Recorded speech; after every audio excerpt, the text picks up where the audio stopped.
Well, it's official, my so saw his first ghost and his weird experience at night that's still creeping me out.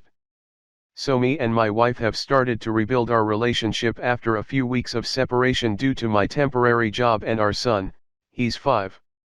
Well, we bought a house that's fairly old because it was nice, cheap, and near both our families and jobs. We have had several weird things happen in that house but kinda just laugh about it now. Well, we were just hanging out in the living room when our son just causally turned around at us and asked whose grandpa that was laying in our bed. Me and my wife looked at each other like and mentally said what the, and then looked back at him and asked him to describe him, and he just said it was an old man, and he asked who are you, and the old man looked at him and smiled before closing his eyes and going under the covers and disappearing. We immediately got up and pulled out these photographs of some of the men in my family who died, and he said it wasn't any of them. No one officially died in the house, and the house was empty for a while before we bought it. I asked my neighbor who lived next door for 50-something years and said a while back there was an older guy who was frequently coming home to visit his daughter and son-in-law who died, but he was black, and my son said it was a white person. Well, he said same skin color as him.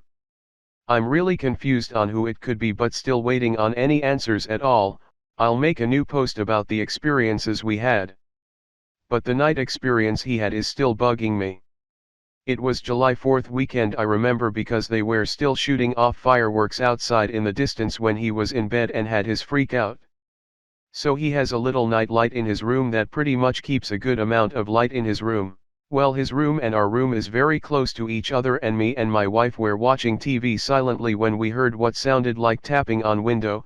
We thought it was fireworks and ignored it when we started hearing our son talking, and we both looked at each other, and then we heard who are you, then weirdly enough what are you, and that's when I got up and heard the windows opening and he started screaming, and I ran in and picked him up and brought him downstairs, and my wife closed the windows and followed us, and when he finally calmed down we asked what was wrong and he tried telling us but then kept insisting on drawing it.